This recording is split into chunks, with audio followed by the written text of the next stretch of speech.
about pretty much finished the test. It's 13 problems. It's fairly well evenly divided up. I would say that most people will kind of burn through about 8 or 9 problems in the first hour and get that done, and then spend the next 2 hours stewing over the rest of it. Some of the problems are really easy, some of them are really kind of nasty. It does not go from easiest to hardest. So I would say the real trick is do the ones you know how to do first, then come back and worry about the rest of it. The other thing is, do not come in tired or hungry. Do not stay up all night cramming for this thing. That never helps. Okay, the night before, get a real good night's sleep. Get something to eat before you come in. Try not to make it too sugary, because people get really zoom and then collapse.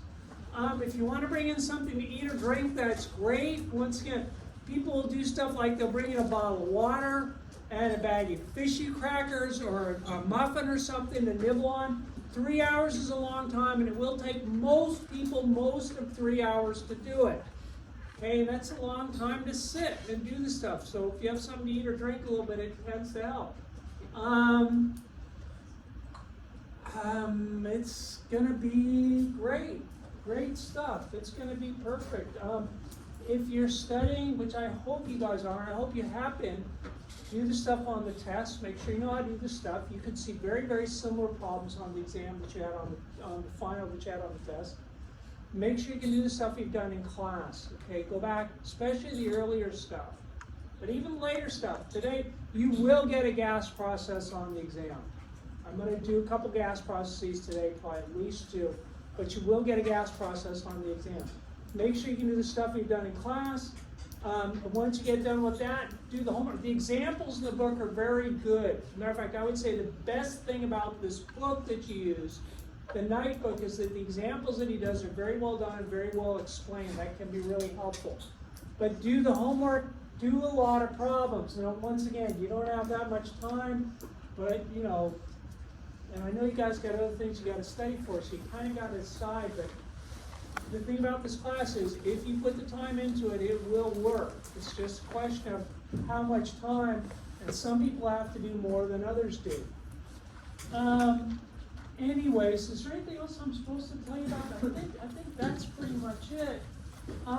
Bring in any calculator you want. I'll bring in a couple myself in case somebody forgets one. But yeah, something to write with. You'll just write on test. You will get a formula sheet. The formula sheet will include everything that you will need. You've got to be able to look through it and figure that out. I should have the formula sheet. I should have it posted tonight on Canvas if you want to look at the formula sheet ahead of time. And there is extra stuff on the formula sheet. Not everything on the formula sheet is stuff that you will use, but should be able to recognize the stuff that we've done and pick it off of there. Okay, like I said, I probably will not get to the adiabatic processes at all. That's one example of something that will be on the formula sheet that I'm not really going to get a chance to talk about in class. Does anybody have any questions on that? Yeah? Do you have a formula sheet created yet? Or sorry, did you just say that we might be able to use to study? Yeah, like I said, I'm going to try to post it online. Yeah, okay. I should have it posted tonight. Oh, okay. All right. So you could look at it tonight. But just do a lot of problems. Do a lot of problems. And do the stuff we've done. I'm really boring. I do the same things over and over and over again. What I'd like to do is I'd like to do a little bit of stuff from chapter 19. I really want to look at gas processes. And there's a couple ideas you need for this, and I've got most of them done. I've really covered most of the stuff. I really just want to do some examples. The single most important thing when you're looking at a gas process, really any process, is the first law of thermodynamics. The change in the internal thermal energy has got to be equal to Q plus the work done on the system. Always, always, always true, regardless if it's an ideal gas or anything else. That statement's always, always, always true. We also said you can calculate the work. The work is going to be equal to the integral from one volume to another. So I have to have a change in volume of P dV like that. And you guys can calculate work. We actually did a couple examples with that last time. I'll do a couple more today. In the case of a constant pressure, which surprisingly enough does happen, you can write this as minus P delta V. Now, when you have a constant volume process, which would be something that looks like this, that's really, really nice, because if the volume doesn't change, there's no work done, regardless of what else happens. In this process here from 1 to 2, since the volume didn't change, straight up and down line, whether it's going up or going down, the amount of work done is 0 because there is no change in the volume. So calculating work can be nice. You can also do this. You can say this is equal to minus the area under the pressure versus volume curve. That's another way to find the work. We did that. We found the work a bunch of times. We talked about delta E thermal, and the weird result we got last time was that delta E thermal, in the case of an ideal gas, now everything I've said so far works always. This statement is going to be only true in the case of an ideal gas. Delta E thermal is equal to N CV delta T. As far as this class goes, yeah, this is always true. We will only be dealing with an ideal gas. I won't have you do a problem without an ideal gas. So even if it's not a constant volume process, this will give me the, and that's what weirds people out. People see this formula and they think, oh yeah, it's only true to constant volume. But no, when I did this derivation, it was independent of the process. So the change in internal thermal energy is only temperature dependent, and it depends on the constant volume constant that we'll get. The other thing we talked about Q. Now honestly, of these three things, Q is the worst thing to deal with. Sometimes it's just about impossible to calculate Q directly. Matter of fact, for us, the way we are, it is going to be impossible. There are two nice cases where you can calculate Q. I talked about this last time. And Q is equal to N times CV delta T in the case of a constant volume process. When it was straight up and down lines, yeah, I can figure out what Q is, okay? That's if I'm at a constant volume. And that's once again really weird because people think, wait a minute, this doesn't matter what sort of a process it is. I can find delta E thermal in any process using this thing.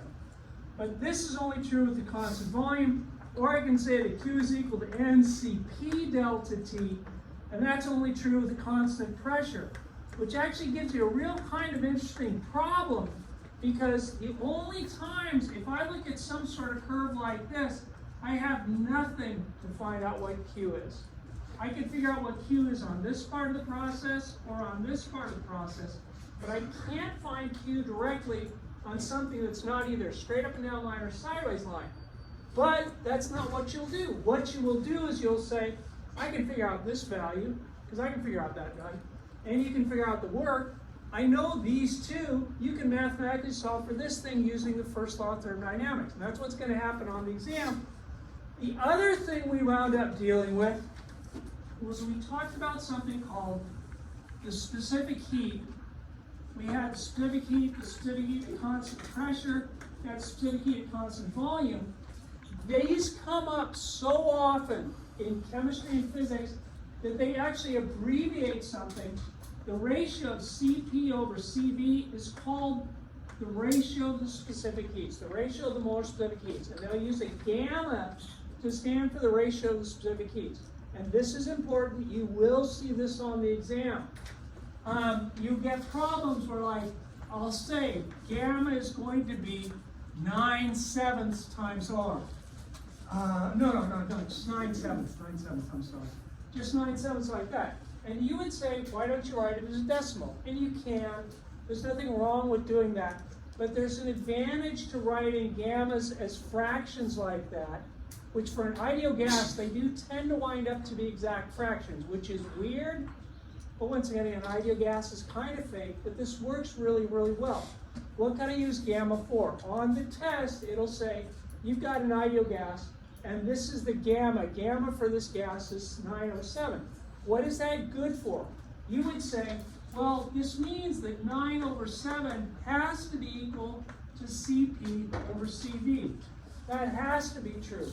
But one of the things that we found looking at a couple weird processes last time was that Cp is equal to Cv plus R.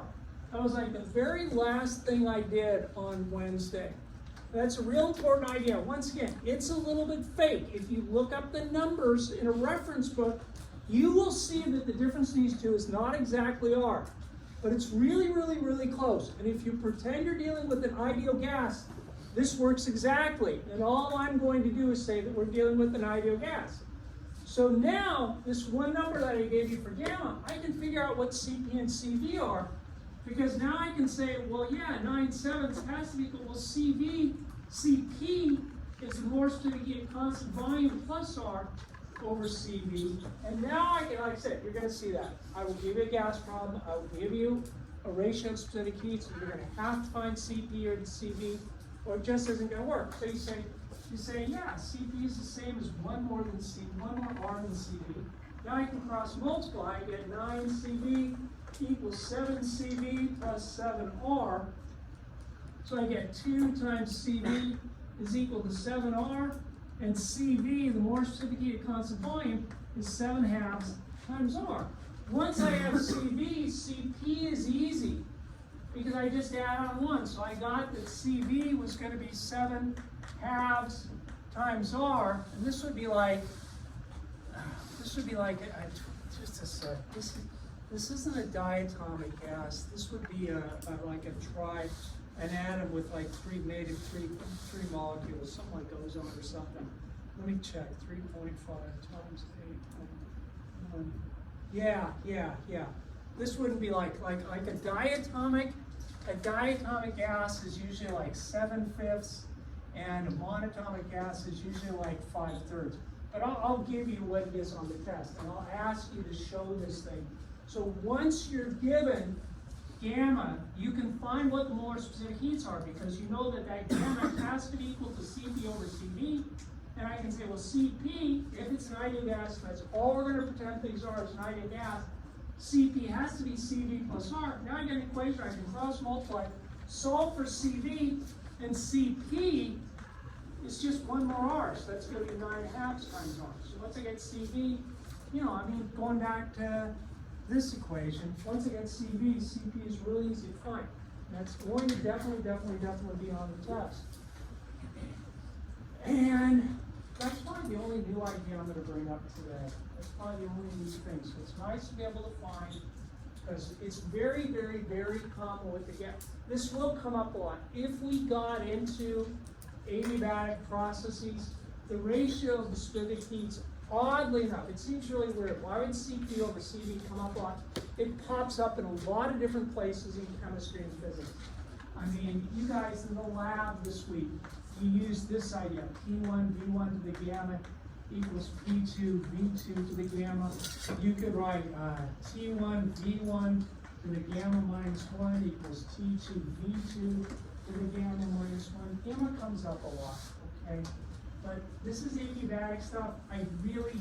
It ain't gonna happen. I wish I could do adiabatic. It's really, really cool, but I don't have time. What I want to do is would the Cp equals Cv plus R be under efficiency? Yeah.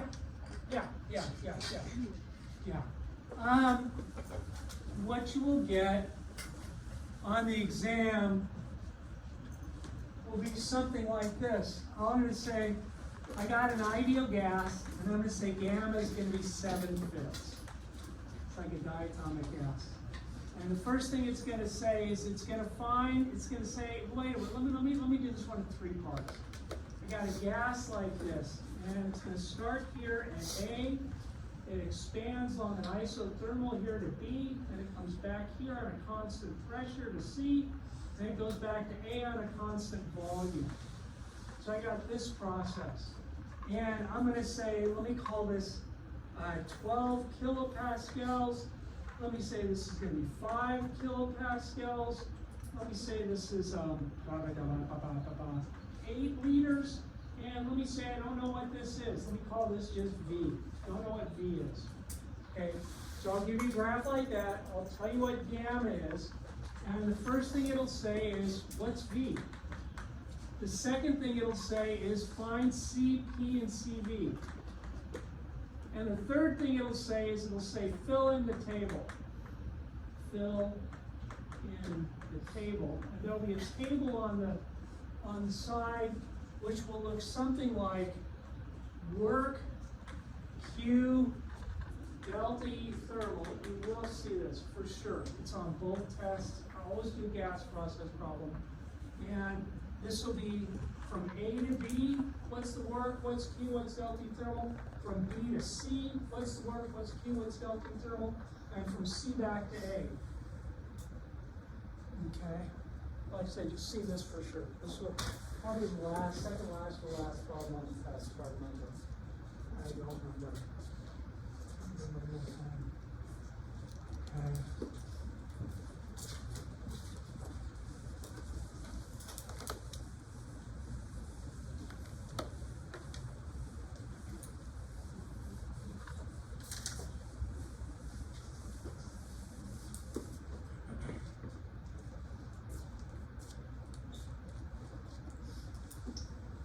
Okay, so the first thing I do is I want to figure out what the volume is down here.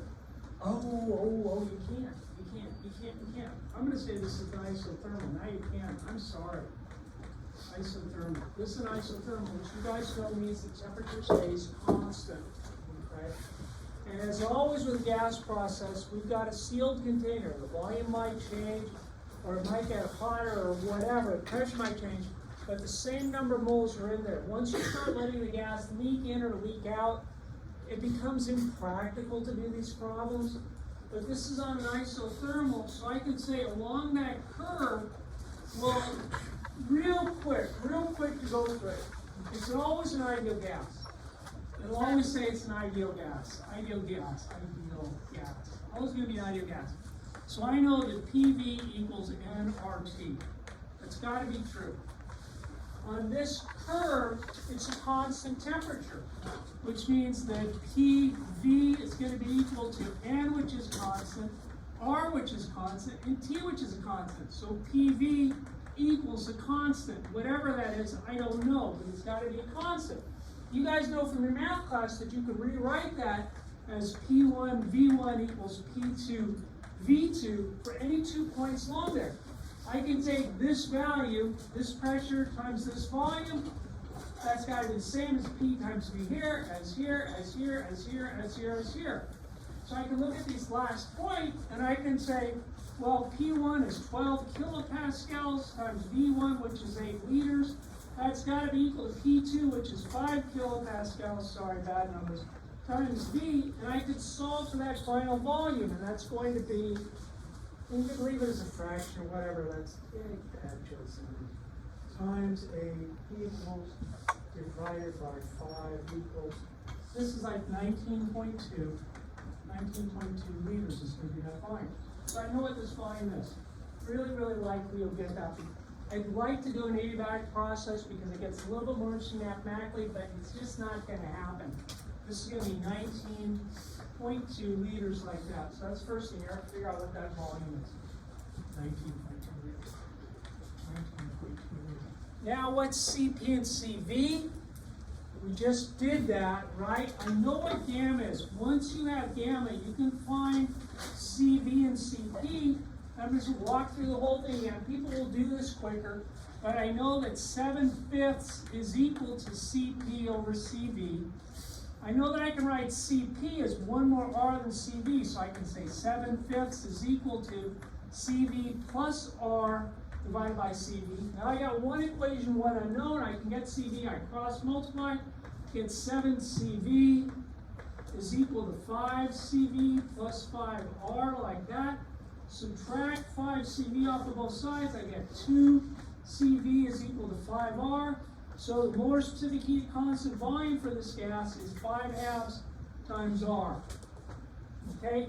Once I know what CV is, CP, the more specific heat constant pressure, is really easy because I say, well, I just add on one of the R's. And yeah, this will be on the formula sheet. So I can say CP is going to be, well, that's 7/2 R. So I got these two values. I got, this is going to be 5/2 R and 7/2 times R. I got those two values.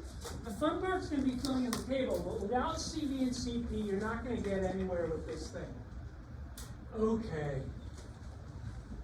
How do I do this?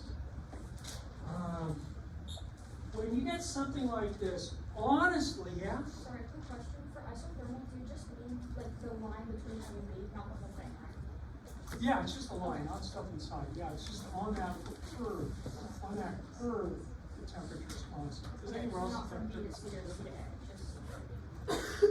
Yeah, just on that piece, yeah, from A to B, yeah. Generally speaking, when you do something like this, calculating the work is the easiest thing to do. That's not always true. I'm really trying to keep this simple, and the problems that we do, yes, calculate the work done first. That'll be the easiest.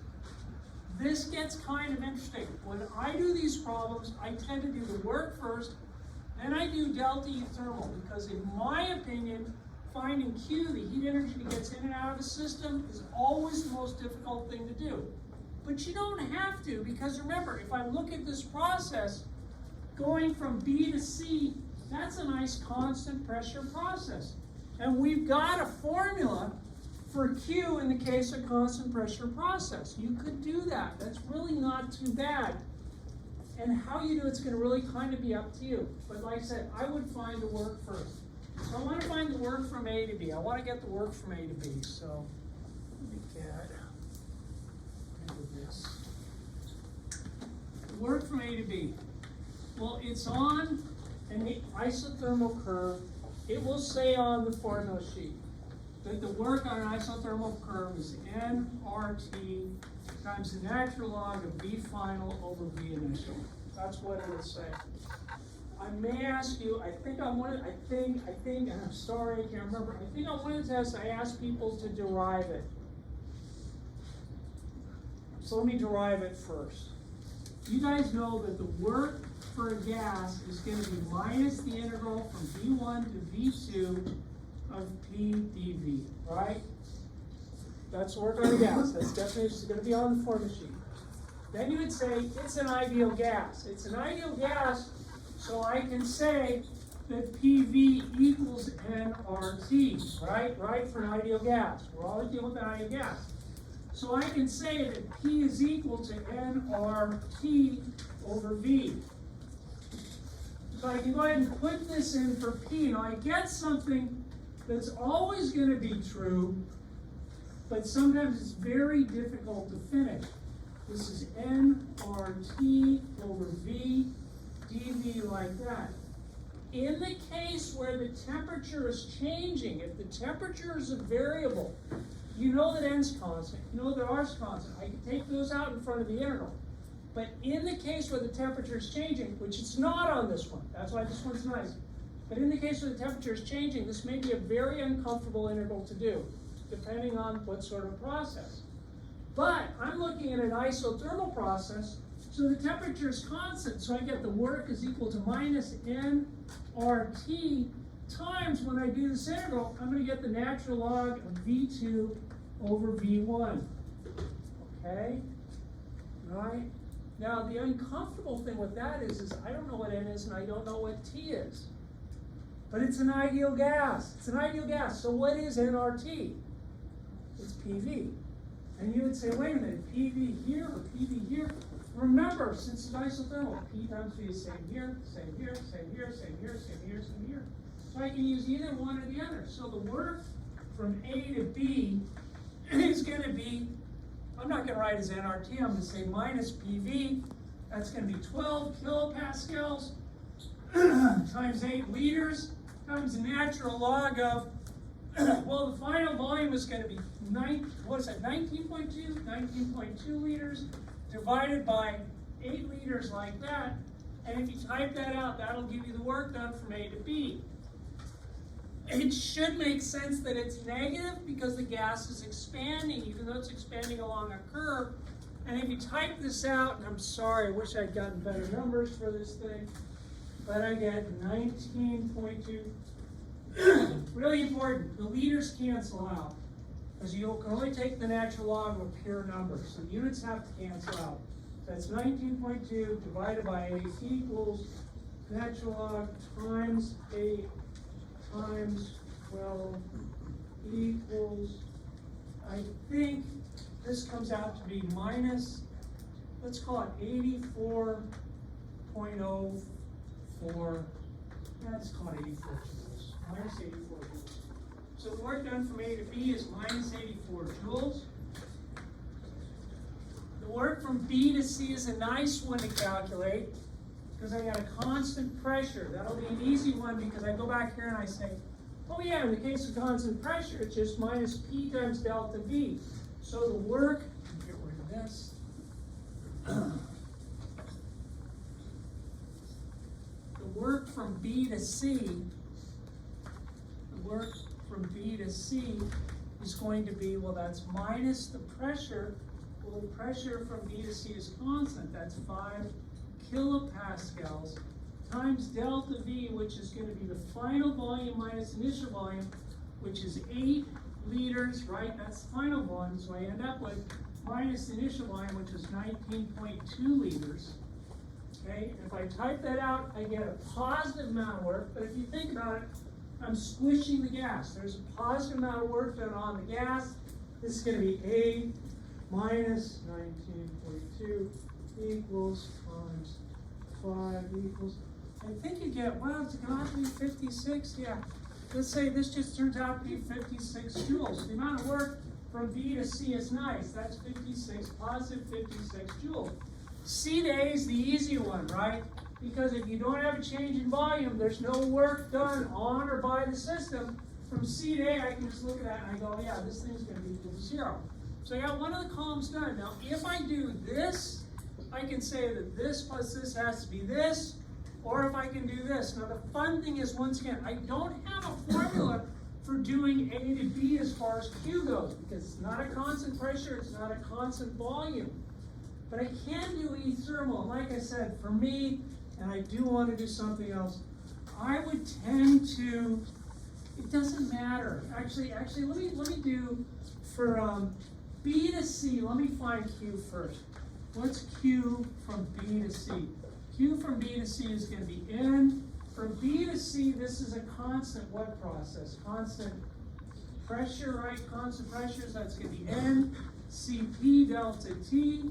So that's going to be N. I know that the molar specific heat at constant pressure is going to be 7/2 times R times delta T. So that's going to be, well, dang it, I don't know what the temperature is and I don't know what N is.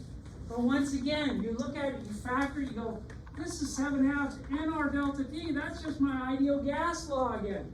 So I could rewrite this as 7/2 times delta PV. Okay? Which from, this is from B to C, so this is 7/2 times, well, the pressure stays constant, so it's 5 kilopascals. What's changing is the volume, and the final volume is 8 liters, and the initial volume is 19.2 liters, like that. And I could type that out. That would tell me Q in that process, how much heat, actually, since it's negative, would be coming out of the system. So this is 8 minus 19.2 equals times 5 divided by 2 times 7 equals. I think you get, this is going to be, oh, do I have the decimal in the right place? I think this is going to be minus 196 joules. I think. Is it 19 point? Yeah, it's 196. I think it's 196 joules. I think. I hope you're checking it. I hope that's right. But I got Q. And this was from B to C was going to be minus 196 joules. Now, you know that this should be equal to this plus this. So I can just kind of look at this thing and I can say, yeah, well, delta E thermal's got to be minus, what is that, 140 joules, right? Right? Because this plus this is going to be minus 140. But I'm going to pretend I don't do that. I could have done it. So this is supposed to be 100 minus 140. I'm going to say delta E thermal on that section is going to be NCV delta T. Well, that's N. I know what CV is. That's going to be 5/2 times R times delta T. Once again, I factor the 5/2 out, and I go, oh yeah, that's the ideal gas law. So I can write this as 5/2 times delta PV. Okay, delta E thermal on the process from B to C, this is going to be 5/2 times, once again, it's constant pressure, which is 5 kilopascals, times delta V, which is going to be, well, that's gonna be, 8 liters, the final volume, minus the initial, which is 19.2 liters. If you type that out, it better be about 140, minus 140. That's 2.5 times 5 times, in parentheses, 8 minus 19.2, in parentheses, equals, and I get minus 140 joules. But like I said, you already knew it was minus, so how you do this on the exam is up to you. What most people will do is once you get the numbers in 2 columns, you can say this plus this has to be this thing. Like I said, you could calculate it directly. You'll get the right answer because you know that delta E thermal is always going to be this thing. I can always use this to calculate delta E thermal. The mistake people are going to make is they'll try to calculate Q directly, and if it isn't a horizontal line, constant pressure, or a vertical line, constant volume, you can't find Q directly. You have to find everything else, but this is going to be minus 140 joules like that. And look at this thing, I say, oh, let me go back, and yeah. Once again, on this one from A to B, since it's not one of those straight up and down or sideways lines, I can't find this directly. I don't have an equation to do this. But I can find delta E thermal. I'm going to go back and do it the same way I did this thing. I'm going to say this is really delta E thermal from A to B. From A to B, this is going to be 5/2 times, well, from A to B, my final pressure is 5 kilopascals times my final volume is 19.2 liters. Let me write this out just so you can kind of see what I'm doing. This is really 5/2 times P final, V final, minus P initial times V initial on that process. So this is going to be 5/2 times, the final pressure is going to be 5 kilopascals times the final volume, which is 19.2 liters, minus the initial pressure, which is 12 kilopascals, times the initial volume, which is 8 liters.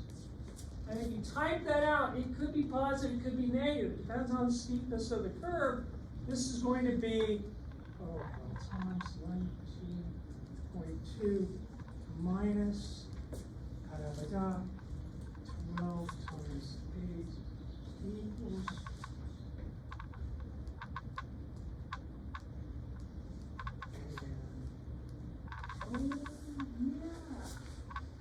there's an easier way to do this one. I get the right answer. What is it? But you already knew this. What was delta E thermal going to be on that curve?